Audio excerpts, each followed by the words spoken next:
우리가 미래를 결정할 수 있고 미래에 일어나는 일이 우리에게 달렸다고 말할 때 그것은 맞는 말이라고 생각합니다. 왜냐하면 미래에서 일어나는 일은 모두 우리를 통해 일어나기 때문이죠. 안녕하세요. 하와이 대저택입니다. 오늘 손님은 이탈리아에서 태어나셨고요. 온 우주를 다 뒤져가며 양자 이론을 연구 중인 세계적인 이론 물리학자를 이렇게 모실 수 있게 되었습니다. 너무 영광인데요. 제가 정말로 좋아하고 또 존경하는 과학자이기도 하시고요. 원서 제목은 헬 볼란트인데요. 나 없이는 존재하지 않는 세상, 시간은 흐르지 않는다. 그리고 이제 곧 한국에서도 출간될 신작이죠. 화이트홀의 저자이십니다. 카를로 로벨리 교수님, 안녕하세요. 감사합니다. 이렇게 이야기할 수 있는 기회를 주셔서 정말 큰 영광입니다. 한국의 독자분들께 인사드릴 수 있어서 매우 기쁩니다. 감사합니다. 네, 지구 반대편에 있는 한국에서도 교수님의 책이 점점 더 이렇게 주목을 받고 있고 양자 이론에 대한 관심도 높아져 가고 있어요. 한국의 독자분들께 인사 한번 부탁드리겠습니다. 저는 카를로 로벨리입니다. 이탈리아 사람이고요. 저는 과학자입니다. 제 온 열정을 담은 직업인데요. 특히 양자 물리학과 상대성 이론에 대해서 말합니다. 늦은 나이에 제 안에 이 열정을 나누기 위해, 그러니까 물리학의 아름다움을 전달하기 위해 책을 쓰기 시작했습니다. 더 많은 대중과 소통할 수 있는 훌륭한 기회가 되었죠.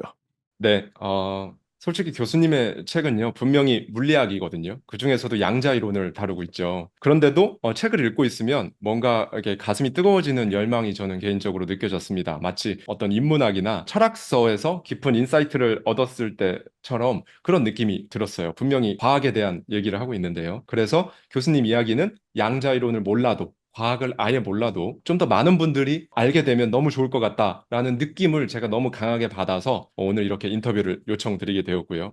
그래서 오늘 질문이 다소 기초적일지라도 이해를 부탁드리겠습니다.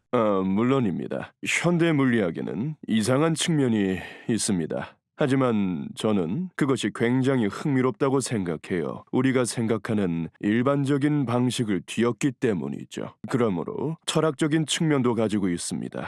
이건 단지 과학을 적용시켜 사는 게 아니에요. 우리의 세계관을 변화시키는 것이죠. 따라서 과학은 우리가 스스로 이해하는 방식을 변화시키고 그런 근거를 가지고 우리 모두에게 이야기한다고 생각합니다. 때때로 기술적인 방식이 참 이해하기 어렵다는 장벽이 있지만 주요 아이디어와 개념만 번역할 수 있다면 물리학이 정말 중요한 이야기를 하고 있다는 걸 알 수 있어요.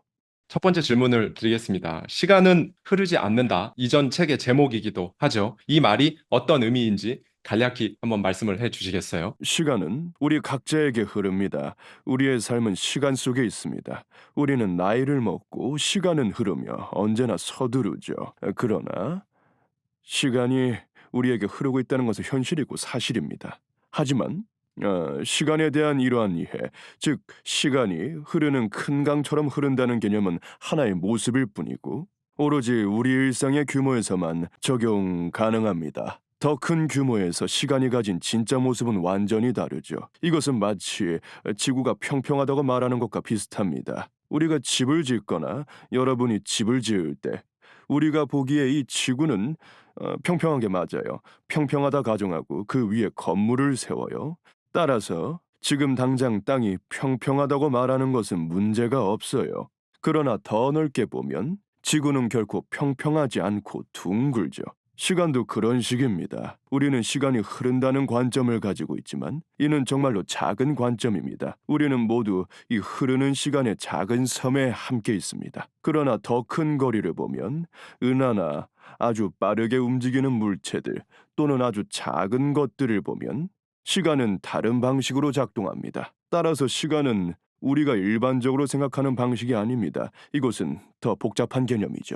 시간은 한 방향으로 나아가는 것이 아니고 규칙적으로 일정하게 흐르는 것도 아니다라고 하셨죠. 그럼 시간이라는 것의 본래 모습이 무엇일까요? 사실 물리학에서는 시간, 과거, 현재, 미래를 구분하는 그 어떤 공식이나 수식 같은 게 없다고 제가 알고 있는데요. 이 부분에 대한 말씀을 좀 부탁드리겠습니다. 우리가 아는 시간은 여러 층으로 이루어져 있습니다. 복합적인 성질을 가지고 있다는 거죠. 그래서 시간이란 무엇인가라는 질문은 좋은 질문이 아닙니다. 시간은 많은 것들로 이루어져 있습니다. 마치 도시란 무엇인가를 묻는 것과 같아요. 도시는 많은 건물들, 많은 사람들, 구조, 정치 구조, 사회 구조 등 여러 가지 요소로 이루어져 있습니다. 그리고 이 요소들은 서로 다른 규모로 나타납니다. 예를 하나 들어보겠습니다. 오늘날 우리가 가장 잘 아는 시계를 하나 가져오죠. 시계를 두 개 가져온다고 가정합시다. 하나는 조금 더 높은 곳에 놓고 하나는 더 낮은 곳에 놓고 잠시 기다립니다. 그런 다음 두 시계를 다시 함께 놓으면 여기서 두 시계는 아주 정확해야 합니다. 그러면 위층에 있던 시계가 아래층에 있던 시계보다 더 빨리 움직입니다. 그래서 여러분의 머리 쪽 시간이 발 쪽 시간보다 더 빠르죠. 여러분의 머리가 발보다 더 빨리 나이를 먹는 것이죠. 발이 머리보다 젊습니다. 거꾸로 살지 않는 한 그렇습니다. 그래서 시간이 어디서나 똑같이 흐르고 모든 곳에서 동일하다는 생각은 잘못된 것입니다. 우리의 삶에서는 차이가 매우 작아서 크게 중요하지 않게 여겨지죠. 실제로 지구에서 그 차이는 미세한 마이크로초 수준입니다. 하지만 세상을 더 크게 보면 우주의 각 지역마다 고유한 시간이 있는 걸 알 수 있죠.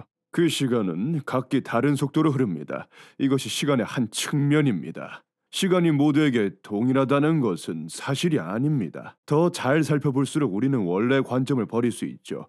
그리고 더 넓게 살펴볼수록 우리는 시간에 대해 알고 있던 다른 관점까지 버리게 됩니다. 우리가 시간 개념을 이해하는 가장 좋은 방법은 층으로 이루어진 것으로 생각하는 것입니다. 각 층은 우리에게 적합한 모습을 나타내지만 더 큰 범위로 갈수록 그 모습은 버려야 하는 것입니다. 최대 규모로 가면 우리가 시간이라고 부르는 것에 구체적인 양이 없습니다.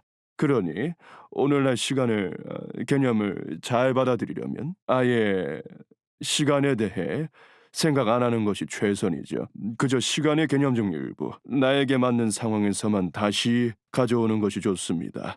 우리가 일상에서 살아가는 이런저런 상황을 포함해서요. 책 속에서 적혀 있던 한글로 적혀 있던 문장들을 직접 카를로 로벨리 교수님의 얼굴을 보면서 입으로 전해 들으니까 너무 저는 감회가 지금 새롭습니다. 감사합니다. 정말 감사합니다. 우리 사람은 특히나 이 미래를 정말 궁금해 하잖아요. 이거는 한국이든 이탈리아든 스페인이든 정말 다 똑같다고 생각하는데요. 교수님의 책을 선택한 수많은 독자들도 사실 그럴 겁니다. 미래는 이미 있는 걸까요? 아니면 만들어가는 건가요? 이거를 이제 과학자로서, 이론 물리학자로서 어떻게 생각하시는지 제가 개인적으로 관심을 가지고 있는 다중세계 해석에 따르면 가능성의 영역이 아닐까. 이건 일종의 미래라는 건요. 뭐 퀀텀 수프 그 얘기도 있는데 이 부분에 대한 견해를 여쭙고 싶습니다. 우리가 미래를 결정할 수 있고 미래에 일어나는 일이 우리에게 달렸다고 말할 때 그것은 맞는 말이라고 생각합니다. 왜냐하면 미래에서 일어나는 일은 모두 우리를 통해 일어나기 때문이죠. 우리가 하는 일 때문에 그렇습니다. 예를 들어 만약 제가 커피를 만들기로 결정하면 커피가 만들어집니다. 만약 제가 커피를 만들지 않는다면요. 커피는 생기지 않죠. 가끔 우리가 범하는 오류는 우리 자신이 자연의 바깥에 있는 것처럼 상상하는 거예요. 그래서 자연 법칙이 작용하고 있다는 전제하에 우리는 바깥에서 나와서 그것들을 바꾸고 미래를 바꾸는 것이라고 생각하는데요. 우리가 미래를 바꾸는 방식은 그렇지 않습니다. 우리는 자연의 일부분이기 때문에 미래를 바꿀 수 있는 거예요. 우리는 자연 안에 있습니다. 우리는 모든 일이 일어나는 일의 일부고, 그래서 일어나는 모든 일은 다른 일들에게 영향을 미치죠. 우리를 포함한 모든 것들을 서로 영향을 받습니다. 따라서 미래의 개방성에 대한 혼란이 있죠. 저는 그게 우리 자신을 어떻게 생각하는지에 따라 발생하는 혼란이라고 생각합니다. 만약 우리 자신을 자연의 일부로 생각한다면 물리학이 세상을 설명하는 방식과 우리가 미래를 만드는 방법, 즉 미래의 책임감을 느끼는 것 사이에 모순이 없을 거예요. 왜냐하면 미래의 모든 것은 우주를 통해 열려 있기 때문이죠. 어떤 의미에서는 과거조차도 열려 있습니다. 우리는 과거의 일부를 기억하지만 오늘날 우리가 알고 있는 것이나 지금의 상황이 과거를 결정하지 않아요. 마찬가지로 미래도 오늘의 상황이 결정하는 게 아닙니다. 그래서 미래라는 가능성은 열려 있어요. 우리는 외부에서 현실을 조작하는 것이 아니고요. 내부에서 그것을 바라보고 있는 것입니다. 과학은 우리의 경험을 부정하거나 거부하는 것이 아니라 우리의 경험을 설명함으로써 세계를 더 잘 이해할 수 있게 해줍니다. 예를 들어보겠습니다. 해돋이를 보러 바다로 가면 해가 떠오르는 것을 보고 아침마다 해가 뜨는구나, 해가 올라가는 걸 보고 있어라고 말하겠죠. 이는 진짜 경험이고 해가 올라가는 것을 보고 있어요. 그런데 학교에서 배운 바에 따르면 해가 내 눈에 비치는 방식대로 움직이지 않는다는 사실을 알죠. 해가 떠오르는 것이 아니라 그냥 그 자리에 있는 겁니다. 해는 아무것도 하지 않았죠. 그래서 누군가는 해돋이는 환상이고 가짜야 말할 수 있습니다. 이 사람이 맞는 걸까요? 틀린 걸까요? 실제로는 해가 움직이지 않습니다. 이 점에서 그는 맞아요. 우리가 모두 알고 있는 것처럼 사실은 지구가 자전하고 있기 때문에 우리는 그림자에서 빛으로 이동하고 있잖아요.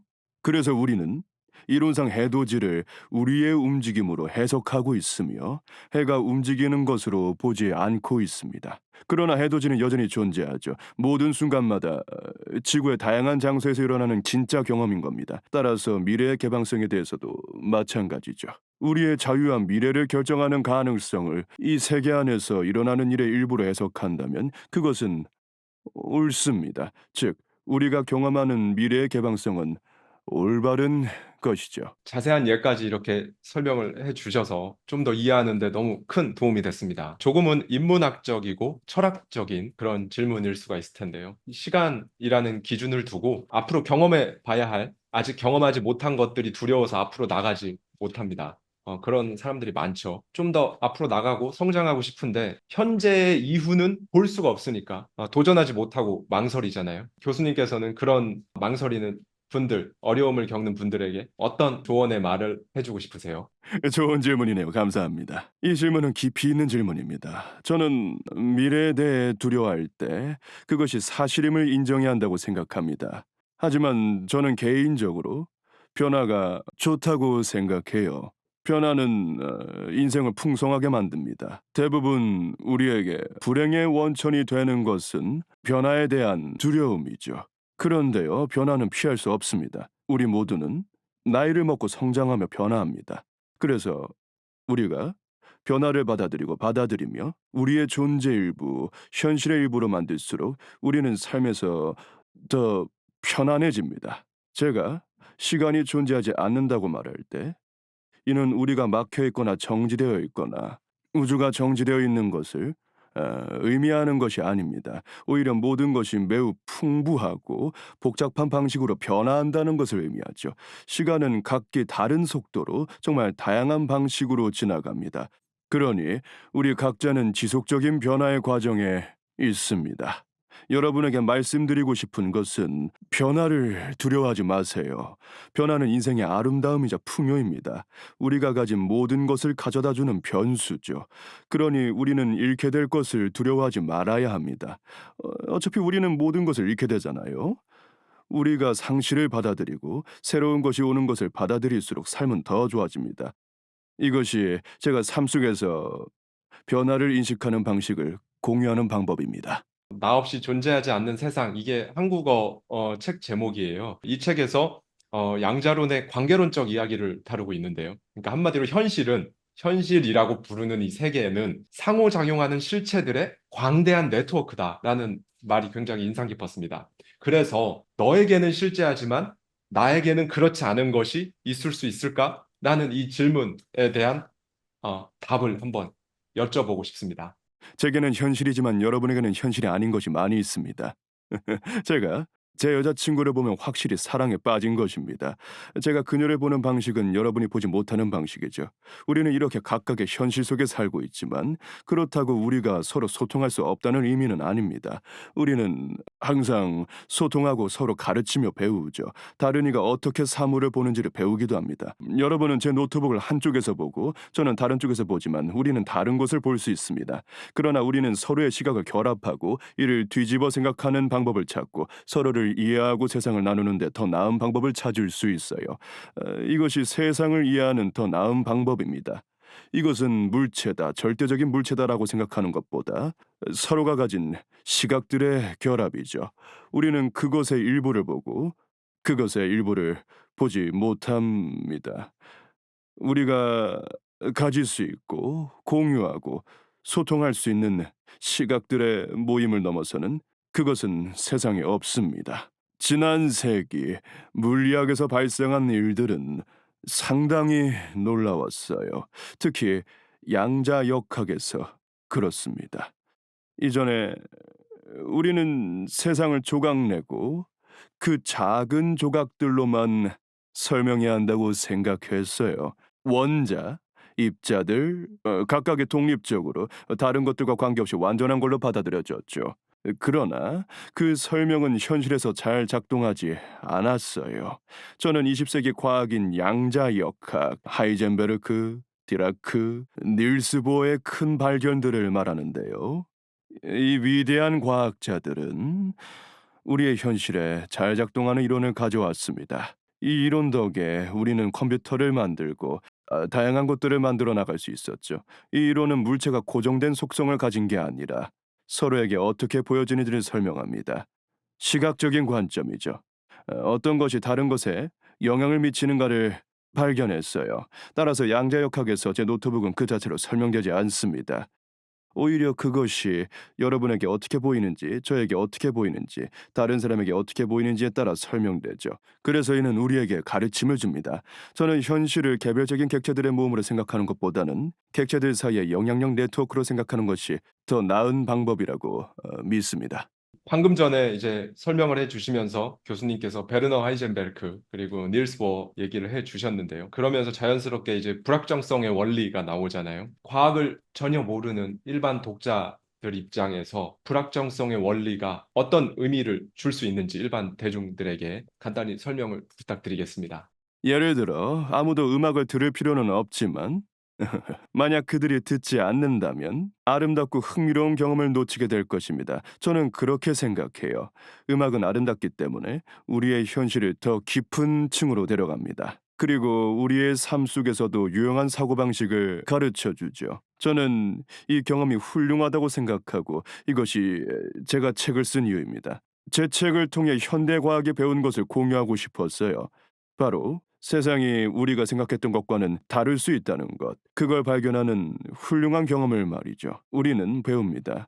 어릴 때 우리는 세상이 쉽다고 생각하죠. 집에 엄마와 아빠나 주변 사람들이 있고 그게 다인 줄 압니다. 그리고 클수록 세상이 더 크고 넓으며 다양한 사람들, 다양한 생각, 다양한 예술, 다양한 음악, 다양한 책, 다양한 사회 구조가 있다는 것을 발견해요. 여러분, 그것은 환상적입니다. 새로운 것들을 배우는 것은 환상적이에요. 과학도 큰 스케일에서는 마찬가지입니다. 과학은 우리에게 말해줘요. 세계를 이루는 것들은 우리가 순진하게 생각했던 것보다 더 풍부하다고.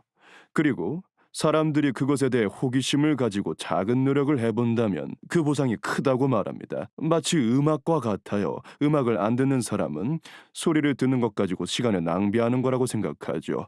그러나 세상이 더 풍부하다는 사실을 알면 음악을 듣고 정말 멋지다 이야기할 수 있어요.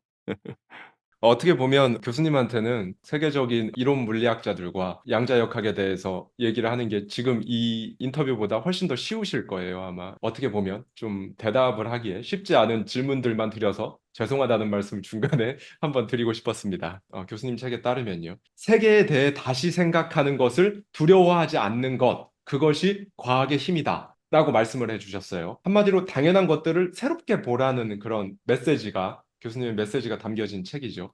새로운 눈으로 보는 일이 우리의 일상에, 인생에 가져다주는 기적이라고 해야 될까요? 기회라고 해야 될까요? 그런 것들은 어떤 것이 있을까요? 제 생각에 우리가 우리의 삶을 살펴보면 우리는 지속적으로 조금씩 변합니다. 우리의 세계관도 변하죠. 우리는 10년 전이나 어린 시절과 같은 방식으로 세상을 보지 않잖아요. 이 변화하는 눈에 아름다움을 받아들인다면 이것은 우리의 삶을 진실로 풍요롭게 만듭니다. 우리가 만나는 사람들 중에서 더 흥미로운 사람들이 있죠. 현실에 대한 보다 넓은 이해를 가진 사람들이요. 그 사람들은 그렇게 태어난 것이 아닙니다. 그들은 그저 사고의 변화와 태도의 변화를 거쳐왔을 뿐이죠. 한 가지 말하자면 알베르트 아인슈타인은 아마도 20세기 최고의 과학자 중 하나로 평가받습니다. 그는 자연에 관해 많은 것을 이해한 뛰어난 마인드를 지닌 인물이라고 인정받고 있어요. 그는 공간이 구부러져 있고 시간이 유연하다는 사실을 이해했죠. 양자역학의 선구자 중 한 명이었습니다. 또한 우주의 팽창을 이해하고 블랙홀과 중력파를 예측했으며 이 모든 것들이 사실로 입증되었습니다. 그는 자연을 이해하는 데 있어서 매우 통찰력이 있었습니다. 그러나 그의 논문들을 살펴보면 그가 쓴 것 중에는 많은 오류가 있습니다. 그가 잘못 이해한 것들이 많았고 그중 일부는 그가 바로 수정했지만 다른 일부는 그렇지 않았습니다. 때로는 매우 일관성이 없는 발언을 했고 한 번은 한 이야기를 하고 다음에는 다른 이야기를 했을 때도 있었습니다. 그래서 잠깐만요. 이게 뭔가요 싶죠? 그는 너무 똑똑하고 자연을 이해하는 데 있어서 통찰력이 있었는데 어떻게 이런 실수를 할 수 있는지 이상하게 보입니다. 하지만 생각해 보세요. 그건 사실 같은 동전의 두 면일 뿐이죠. 그는 자신의 생각을 바꾸는데 두려워하지 않았어요. 그저 어떤 것을 말한다. 아니.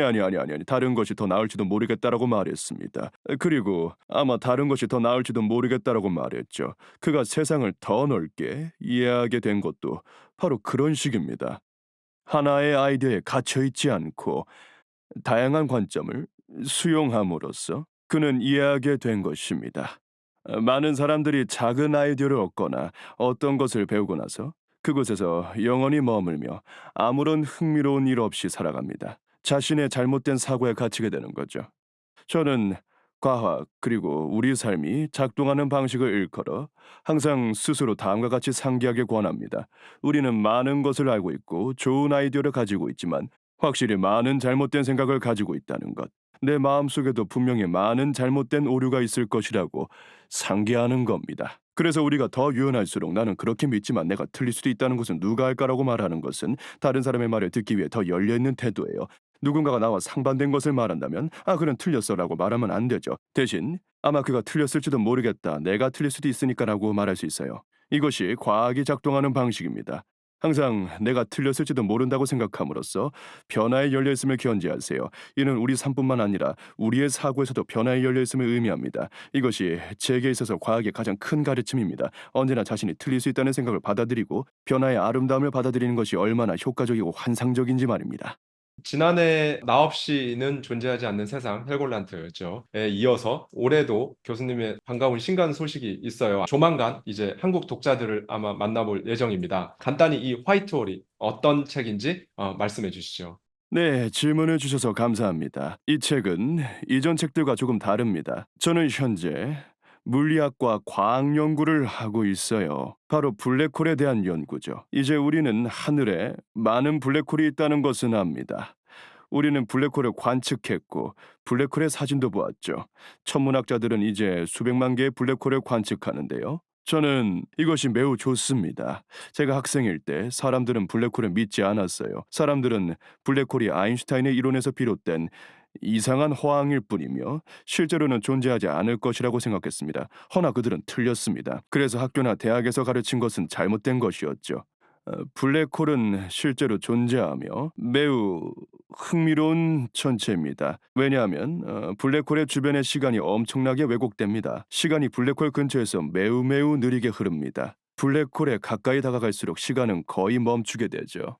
또한 블랙홀 내부에서는 공간이 엄청난 왜곡을 겪습니다. 블랙홀 안에는 방대한 양의 공간이 존재합니다. 이는 블랙홀이 외부에서는 구형태를 하고 있지만 내부로 들어가면 외부에서 상상할 수 있는 것보다 훨씬 더 큰 공간을 가지고 있다는 것을 의미해요. 그래서 저는 이걸 설명하고 블랙홀 깊숙한 내부에서 어떤 일이 일어나는지에 대해 말하고 있어요. 블랙홀에 빠지면 표면을 통과하고 안으로 들어가면 거대한 공간이 있습니다. 그 안에 들어가면 여러분에게 무슨 일이 일어날까요? 제가 연구 중인 가설은 블랙홀에 떨어지는 모든 것이 먼 미래에 튕겨져 나올 수 있다는 것입니다. 즉, 떨어지는 것처럼 작용하고 모든 것이 다시 튕겨져 나오는 것이죠. 그리고 블랙홀은 아인슈타인의 이론에서 예측된 다른 물체가 되는데 바로 화이트홀입니다. 화이트홀은 제 새 책의 제목이기도 해요. 블랙홀에 빠지면 튕기고 다시 나오게 된다고 했죠. 하지만 시간이 너무 왜곡되어 있기 때문에 여러분은 빠르게 들어오고 빠르게 나올 겁니다. 하지만 외부에서는 엄청난 시간이 흘러 있죠. 그래서 여러분은 매우 먼 미래에 나오게 됩니다. 여러분이 들어가면 여러분 시점에서는 몇 초 후에 나오지만 밖에서는 수십억 년이 지나 있어요. 그래서 이 가설이 맞다면 블랙홀은 미래로 가는 단축키 같은 것입니다. 매우 빠르게 미래로 점프할 수 있어요. 이 책은 매우 짧은 여행책처럼 써져 있는데요. 저는 독자를 데리고 가서 함께 블랙홀 가까이로 가봅니다. 표면에서 무슨 일이 일어나는지, 안으로 들어가면 무슨 일이 일어나는지, 그리고 튕겨져 나오면 무슨 일이 일어나는지를 설명합니다. 이 책은 직접적으로 경험하지 않았더라도 어떻게 될지를 상상하고 연구하는 것에 대해 풀어놓죠. 과학과 상상력을 한데 묶어 과연 어떻게 될지에 대한 환상을 가지고 실험을 통해 정말 그게 맞을지 테스트하려는 능력에 대한 책입니다. 그리고 이 책은 과학에 대한 제 열정에 대해서도 이야기하는데요. 어떻게 이 세상을 이해하려고 시도하는지, 몸으로는 갈 수 없는 곳에 마음을 데리고 가는 것이 얼마나 아름다운지를 풀어뒀습니다. 어떻게 보면 이런 최신 연구 성과 또는 최신의 이런 연구 트렌드를 사이언스 같은 과학 저널이나 이런 데가 아니라 책으로서 일반 대중들이 저 같은 사람들이 볼 수 있게 이렇게 된다는 사실이 그래서 더 의미가 있게 다가오는 것 같아요. 예, 사실 사이언스 같은 그런 국제적인 저널은 과학자들에게는 유용하겠지만 그렇지 않은 사람들에게는 별 도움이 되진 않거든요. 블랙홀의 존재가 이제 발견되고 그게 이제 학계로부터 인정되기까지 실로 오랜 시간이 걸렸잖아요. 이제 화이트홀도 이 과정을 겪어야 되지 않을까 싶은데요. 과학자로서 사실 저는 일반인으로서 엄청난 그 경외감을 가지고 있고 신비로움을 느낍니다. 왜냐하면 우주의 무한함, 우주의 크기라던가 그에 비해서 우리가 사는 이 세계가 정말 너무너무나 작다, 하찮다라는 그런 부분. 그리고 우주를 채우고 있다는 암흑 물질, 그 다음에 촉근 이론 같은 것들, 이런 것들 또 이제 양자 역학은 더 신기하고요. 양자 도약도 너무나 신기한 현상이죠. 이런 모든 것들을 생각해 봤을 때 이 우주 정말 경외감이 드는데요. 밝혀지지 않은 많은 것들이 아직도 많은 이론과 현상들이 있잖아요. 이런 자연 현상과 이 세계를 우리 인간이 한 명의 인간으로서 어떻게 바라보는 게 좋을지 마지막 질문으로 또 어려운 질문을 이렇게 드립니다. 네, 저는 이 질문을 스스로 여러 번 묻곤 합니다. 아마도 질문의 시작은 우주의 광대함을 언급하면서 시작되었을 테죠. 우리가 발견한 것들 중에서 가장 충격적인 부분이 바로 이 우주의 광대함일 것입니다. 그리고 우주의 광대함을 자세히 들여다볼수록 그것이 얼마나 충격적인지 더욱 깨닫게 됩니다. 인류는 지구가 꽤 크다는 것을 발견했습니다. 하지만 이제 우리는 비행기를 타고 몇 시간 만에 지구를 한 바퀴 돌 수 있죠. 그 다음에는 달에 도달했습니다. 그러나 우리는 이 모든 걸 아우른 태양계가 매우 크다는 것을 알고 있죠. 하지만 태양계는 어, 이 거대한 은하 속의 아주 작은 부분에 불과합니다. 그리고 그 은하에는 수억 개의 별들이 있죠. 그리고 우리는 이 은하가 수십억 개의 은하들 중 하나의 작은 점에 불과하다는 것까지 발견했습니다. 네, 우주의 광대함은 정말 놀랍죠. 밤하늘의 별을 바라볼 때 느끼는 그 압도되는 감정과도 같습니다. 이건 매우 좋은 거라고 생각합니다. 왜냐하면요, 이 느낌은 우리를 되돌아보게 하니까요. 지구상의 모든 전쟁과 갈등, 그리고 열정에 대한 다른 시각을 제공하죠. 이것이 바로 우리가 과학으로부터 배우는 것입니다. 우리의 일을 너무 진지하게 여기지 않는 법을 배우는 것입니다.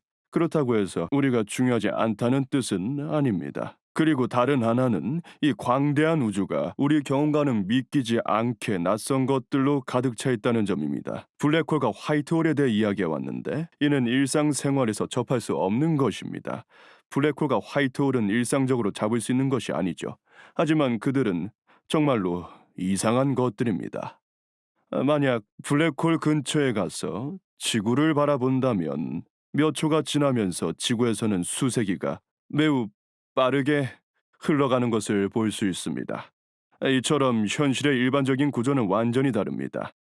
현실은 우리가 생각하는 방식과는 완전히 달라요. 사물들이 서로 연결되는 방식이 다릅니다. 그리고 이것이 과학의 아름다움이죠. 마치 신선한 공기와 같습니다. 우주는 우리가 아는 것보다 더 풍부하고 그것을 알아가는 건 더 멋집니다. 과학을 배우는 것이 가치 있는 이유가 바로 그것이라고 생각해요.